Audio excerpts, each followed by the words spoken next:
Então, gente, continuando aqui, vamos fazer exercício, só que antes ver dois gráficos, né? Aqui agora vamos ver um gráfico importante, que é a taxa de desemprego dos Estados Unidos. E alguns anos selecionados. A série aí não é contínua não, a série é meio descontínua, tá? Não tem alguns anos que estão faltando aí nessa série. A taxa aí não é a taxa anual certinha não, tem ano que está faltando nessa série.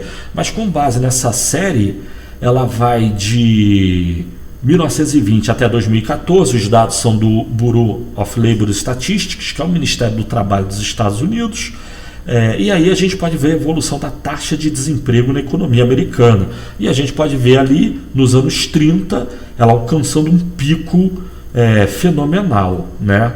E é a famosa crise dos anos 30. A economia entrou em depressão e porque parcialmente por um problema que a gente viu aqui na primeira parte da matéria, rigidez de preços e salários. Mas não só isso. Também por conta da escassez de demanda. Agora, por que houve escassez de demanda? Vamos falar disso na segunda parte da matéria, né? Brevemente. Mas o problema houve escassez de demanda agregada na economia, a economia parou de comprar produção nacional, a rigor é para preços e salários caírem, é o que os clássicos imaginavam, e na cabeça deles estava tudo certo, os preços cairiam mesmo. O problema é que com o surgimento da rigidez de preços e salários, a gente tem que a escassez de demanda associada à rigidez de preços e salários levou a economia a essa situação que a gente está vendo aí de desemprego, né, no início ali dos anos 30, né? Não sei se dá para ver os anos ali certinho. Começa em 1920, salta para 1928, depois de 1930, 32. Os anos não há continuidade nos anos não, nesse gráfico aí, tá? Mas enfim, essa é a taxa de desemprego nos Estados Unidos como um todo. Chegou a quase 25% ali em 1932. Foi o pior ano da crise econômica dos anos 30. Sendo que, por exemplo, a gente não está vendo esse gráfico, mas dados disponíveis aí, facilmente encontrados na internet, na cidade de Nova York o desemprego chegou a 50% nesse mesmo ano, né? Agora você imagina, metade da população desempregada. Para quem está desempregado é terrível, mas para quem está empregado também é terrível, né? O medo de perder o emprego é enorme. E falar isso para empregado não quer dizer que patrão está feliz da vida. Se os empregados estão desempregados, se os trabalhadores estão desempregados, os patrões estão falidos. E os que não estão falidos estão vendo a falência muito brevemente, né? Então é uma situação desesperadora para todo mundo, né? Uma situação terrível. Hoje no Brasil, antes da pandemia, o desemprego estava em 12% aqui no Brasil, e olha que o Brasil é subdesenvolvido. A nossa história já ter um povo pobre e em péssimas condições. Imagina os Estados Unidos, que era o país, à época, já o mais rico do mundo, né, já era a maior potência econômica do mundo, ficar numa situação de penúria igual a essa que a gente está vendo ali nos anos 30, né? E de lá para cá a gente teve a evolução, da taxa de desemprego. Mas falar ali sobre a queda da taxa de desemprego, né? Não sei se dá para perceber o númerozinho, mas o pico foi em 1932. O desemprego chegou ao mínimo, por essa série que a gente tem, por volta ali de 1944. Mas ali aparece biênio, tá? Aparece o ano de 1940, 42, 44, 46, 48. Na realidade, se a gente tivesse o ano de 45, certamente o desemprego seria mais baixo ainda. Aquele ponto ali em 1944, por essa série do BLS, o desemprego nos Estados Unidos chegou a 1,2%. 1,2%. Imagina, nossa, o nível de emprego dos Estados Unidos estava enorme, né? Se possivelmente você falava em desemprego, as pessoas nem entendiam o que você está falando, o que é desemprego, né? Segundo Milton Friedman, como a gente falou na primeira parte da matéria, uma taxa de desemprego de 3% estaria compatível com o pleno emprego. Agora imagina os Estados Unidos ali em 44 com 1,2% de desemprego. A economia está bem acima do pleno emprego, ela está num super emprego. Pode dar até problemas, né? Esse excesso de emprego, problemas inflacionários, coisas do tipo, né? Mas enfim, depois desse momento aí de 44, 45, até justamente por conta do problema inflacionário que eu citei, o governo, via política fiscal e monetária, principalmente monetária, ele reduziu um pouco o nível de atividade e produção na economia, né, para amenizar o problema inflacionário. Isso ao longo dos anos, mas não é que houve uma como é que falam? Não aumentou a taxa de juros enormemente para arrochar a economia, ele só reduziu um pouco. O desemprego ainda assim ficou bem baixo, abaixo dos 5%, né? E ao longo de muitos anos, até os anos ali de 1960, não sei se dá para ver um númerozinho, tá ruim, pequeno, né? 1980, que bateu o pico de desemprego de novo. Mas o pico de desemprego em 1982 nos Estados Unidos foi de 10%. Não se compara com a Grande Depressão, né? E no finzinho ali desse gráfico nós temos a crise de 2008. De novo deu um pico. Mas vou mostrar um próximo gráfico que vai mostrar a pandemia, o resultado da pandemia agora nos Estados Unidos, né? Mas esqueci de falar como que ali, olhando os anos 30, como que o desemprego caiu. Basicamente foi o keynesianismo, né? Mas não foi o keynesianismo por conta das teorias de Keynes. Primeiro, nós temos o Franklin Delano Roosevelt, que foi eleito presidente dos Estados Unidos em 32, assumiu em 33, e ele já assumiu propondo a atuação ativa, obras públicas para gerar emprego e aquecer a economia. E daí a economia foi crescendo, mas, por exemplo, se você olhar nesse mesmo gráfico, o pico do desemprego em 1932 foi lá quase 25%, mas se você olhar ali em 1940, o desemprego, 8 anos depois do Roosevelt ter sido eleito e ter implementado a sua política de obras e gastos, ainda assim o desemprego caiu, mas olha só o nível do desemprego, era 15%. Então, em 8 anos de política de gastos públicos, o desemprego caiu de 25% a 15%, caiu 10%, mas de 1940 a 44 ele caiu de 10% a 1%, né, de 15% a 1%, ou seja, em 4 anos, graças à guerra, devo dizer, o desemprego caiu enormemente nos Estados Unidos, né? Então quem tirou os Estados Unidos da crise efetivamente foi a Segunda Guerra Mundial, né? Foi um keynesianismo de guerra. Não foi o governo fazer obras de infraestrutura, não, foi o governo fazer bomba para atacar no inimigo, né? E além do que, pegar desempregado vira soldado.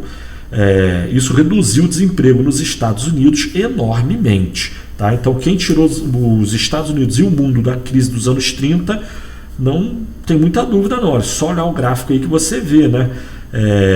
Foi a Segunda Guerra Mundial e o keynesianismo de guerra que gerou isso, sendo que não cabe nem falar em keynesianismo, foi a guerra que tirou os Estados Unidos e o mundo da crise. Mas enfim, essa é a evolução do desemprego nos Estados Unidos nos anos de 1920 até 2014. Mas essa é uma taxa anual, mas também está disponível uma taxa mensal de desemprego para os Estados Unidos. E aí ela dá um choque, né? A gente tem a evolução da taxa de desemprego mensal dos Estados Unidos entre abril de 2000 e abril de 2020. E aí a gente tem aí que foi evoluindo, 2000, 2001, né?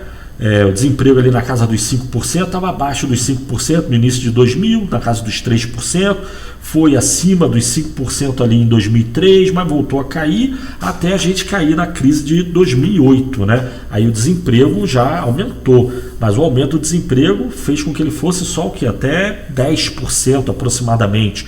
De lá para cá ele vem caindo paulatinamente. Esse pico que a gente está vendo aí no final não é erro não, é número real, oficial do governo, né?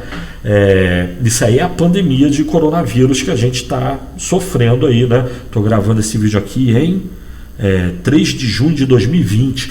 Esse dado aí é de abril de 2020. Não saiu ainda os dados de maio, né? Mas quando vier o dado de maio, eu acredito que a taxa de desemprego até aumentou além desses 15%, né? Mas eu acredito que essa crise não é propriamente uma crise econômica, é uma crise de saúde pública, né? Eu acho que quando acabar o problema de saúde pública, a economia não vai levar muito tempo para se recuperar, não. Ela vai ser mais rapidinho, imagino eu, né? Mas enfim, no vídeo passado eu mostrei a questão de inflação na Inglaterra, aqui estou mostrando o desemprego nos Estados Unidos. E poderia dar outros gráficos aí, né? Questão de salário, como é que evoluiu os salários ao longo do tempo, né? Mas é só para chamar a atenção da dados reais da economia, né? E dei dados do Reino Unido e dos Estados Unidos porque são economias mais relevantes que a brasileira, né? Só por isso. E tem mais a ver com a teoria que a gente falou aqui, né? A teoria que a gente está vendo veio da cabeça deles, né? É o John Maynard Keynes, é o Phelps, é o Friedman, é o Solow, isso tudo é americano e inglês, né? Essas pessoas todas que eu citei, que a gente está baseando aqui no nosso curso, são ingleses e americanas, então eu aponto para a economia deles, tá certo? Mas enfim, vamos fazer uns exercícios agora. Aí vamos considerar uma prova que eu fiz, né? Prova minha, né? Poderia pegar questão de concurso público, mas vamos pegar uma prova minha mesmo. Então vamos lá, primeira prova do segundo semestre de 2019. Aí tinha a questão lá, a respeito do mercado de trabalho, marque a alternativa correta. Então, uma redução na oferta nominal de trabalho sempre eleva os salários nominais. Aí aqui no curso a gente viu muitos gráficos, né? Na prova quase não cai gráfico, cai em texto assim, mas aí você tem que imaginar o gráfico, né? Mas então, uma redução na oferta nominal de trabalho, eu estou considerando que a oferta nominal de trabalho se deslocou para cima e para a direita. A questão é, sempre eleva os salários nominais, aí você tem a demanda de trabalho negativamente inclinada e a oferta de trabalho positivamente inclinada. Se a oferta de trabalho se reduzir, então se você imaginar o gráfico, você vai dizer, uma redução da oferta nominal do trabalho eleva o salário. Só que isso você está pressupondo que a demanda de trabalho se manteve inalterada, estável. E aí é que é a pegadinha, né? Uma redução da oferta nominal do trabalho sempre, o problema é a palavra sempre. No caso em que a demanda de trabalho se reduza, então pode ser que não aumente os salários nominais. Então, letra A está errada por conta disso. O problema é a palavra sempre ali, tá? Letra B, um aumento na demanda de trabalho sempre eleva o nível de emprego. Aí, de novo, pense o gráfico de demanda e oferta de trabalho. Então, um aumento na demanda de trabalho, mantida a oferta de trabalho, você pode pensar em termos nominais ou reais, isso leva ao aumento do nível de emprego, sim. Mas isso sempre eleva o nível de emprego? Aí é pegadinha, porque a oferta nominal de trabalho pode se reduzir muito e o resultado será até uma redução no nível de emprego. Mas nesse caso os salários estariam sofrendo um aumento enorme, né? Mas, ou seja, de novo, o problema é a palavra sempre. Então letra B está errado também. Letra C, um aumento no estoque de capital sempre aumenta o desemprego. Pegadinha, gente, falei disso na aula, né? No vídeo. É a ideia de que aumentar estoque de capital aumenta a produtividade, então mantido o nível de produção, de fato, eu não vou querer produzir mais. Se eu tenho mais máquina, eu vou ter menos trabalhador. Esse é um pensamento intuitivo que muita gente tem, mas é pressupondo que o nível de produção está inalterado. Mas se você considerar que o nível de produção vai aumentar, então não. O aumento do estoque de capital só aumenta a produtividade e o nível de emprego, né? Então, letra C, errado. De novo a palavra sempre ali, pegadinha maldita, né? Aí letra D, rigidez de preços e salários sempre gera desemprego involuntário na economia. Também pegadinha, e pode considerar o sempre, mas mesmo que não tivesse a palavra sempre, se fosse rigidez de preços e salários gera desemprego involuntário na economia? Não, nos dois casos está errado. Com essa palavra sempre ou sem sempre, sem a palavra sempre, essa questão está errada. Rigidez de preços e salários não é causa de desemprego involuntário. O problema do desemprego involuntário é haver baixa demanda é o nível de equilíbrio dos salários na economia estar abaixo do nível dado pela rigidez de preços e salários. Se for esse caso, haverá desemprego involuntário, sim. Mas Se o salário rígido estiver abaixo do salário de equilíbrio de mercado, então não tem desemprego involuntário por definição, tá?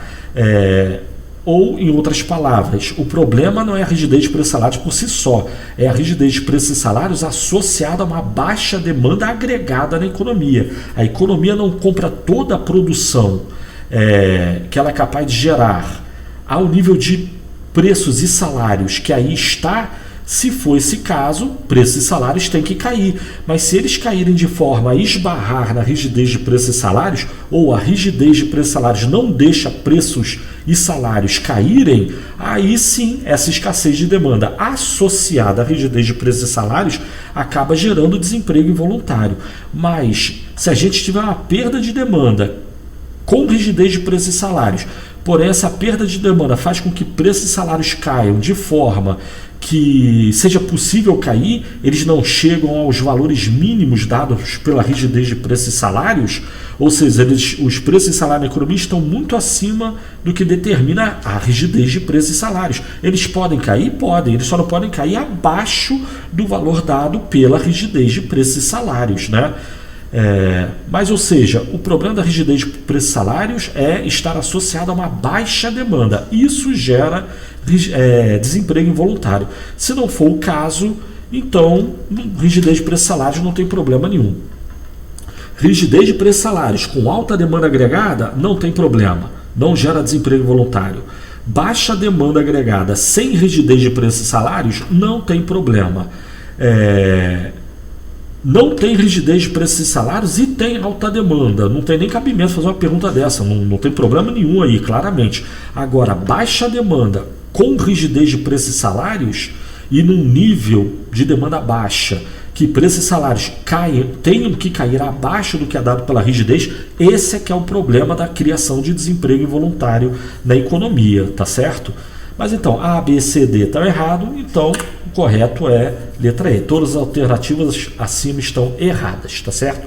Aí vamos fazer outro exercício nos próximos vídeos. Valeu, tchau!